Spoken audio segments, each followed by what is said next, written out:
Hello students, जैसे कि आपको मैंने प्रीवियस क्लास में बताया था कि जो हिस्ट्री के 2 चैप्टर हैं हम मिक्स करके उसकी एक मोटी मोटी जो समरी है मैं वो आपको एक्सप्लेन करूँगी। तो आज आके मैं आपको बताती हूँ कि हुनास और युवानास क्या हैं, कौन थे। तो बेटा जो हुनास थे वो फॉरेन ट्रेडर्स थे जो सेंट्रल एशिया से आए थे, और इसी तरह जो युवनास थे ये एक इंडियन नेम है जो कि ग्रीक और रोमन के पीपल को दिया जाता था। उनको कहा जाता कि they are युवनास।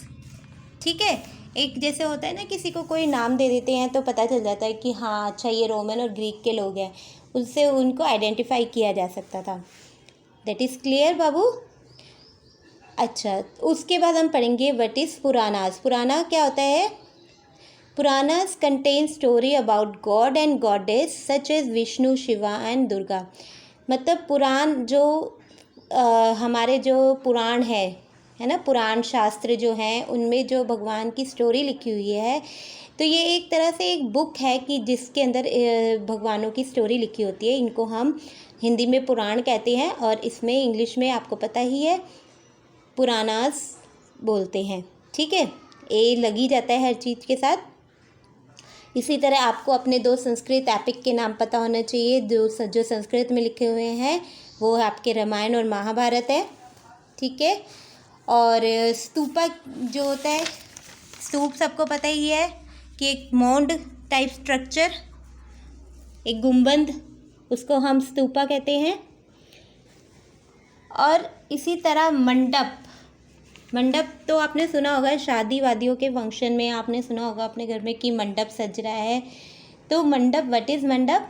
Place in temple where people could assemble, कि वो जगह जहाँ पे लोग, मंदिर में वो जगह जहाँ पे सब लोग इकट्ठे मिलकर कुछ करते हैं, कुछ पूजा वूजा करते हैं या कोई भी धार्मिक कार्य करते हैं, दैट इज़ उस प्लेस को मंडप कहते हैं। याद रहेगा ये सब कुछ। और इसी तरह प्रदक्षिणा, सबको पता है प्रदक्षिणा, सभी मंदिर में जाते हैं भगवान के चारों ओर जो आप चक्कर लगाते हो, दैट इज़ प्रदक्षिणा। और इस चैप्टर में आपके एक शब्द और भी आया हुआ है, मैं मेन आपको वो वर्ड्स क्लियर कर रही हूँ, बाकी आप अपने आप चैप्टर को रीड करेंगे। जो मोटे मोटे इसमें शब्द दिए हैं जिनकी वजह से आपको क्लियर नहीं होगा कि चैप्टर में है क्या। गर्भगृह क्या है? Place where the image of the deity is installed. Garbhagriha वो जगह है जहाँ पे जो हमारे जो भी हम जिनको मानते हैं उनकी जो इमेज है उसको इंस्टॉल किया जाता है, यानी रखा जाता है, दैट इज़ गर्भगृह। और इसी तरह शिकारा क्या होता है? शिकारा एक तरह का टावर होता है बेटा, जिसे शिकारा के नाम से प्रोनाउंस किया जाता है। और जो हमारे 2 एपिक हैं रामायण और महाभारत, वो उसको किसने लिखा है? सभी को पता है, वाल्मीकि जी ने लिखा है। और किस लैंग्वेज में लिखा है? संस्कृत लैंग्वेज में उन्होंने उसे लिखा है, क्योंकि उस टाइम यही लैंग्वेज चलती थी। ठीक है, तो अब आपको मैंने मोटा मोटा जो ये चैप्टर है वो क्लियर कर दिया है। अब आप लोग अपने दोनों चैप्टर्स को खुद से रीड करेंगे। जिनकी बुक में 1 है वो 1 रीड कर लेंगे, जिनकी में 2 हैं, 11 और 12 दोनों हैं, वो दोनों को रीड करेंगे। ठीक है, और जो अब मैंने चैप्टर में एक्सप्लेन करा है वो क्वेश्चंस में नहीं करवाऊंगी और उसमें से मैं क्वेश्चंस दूंगी।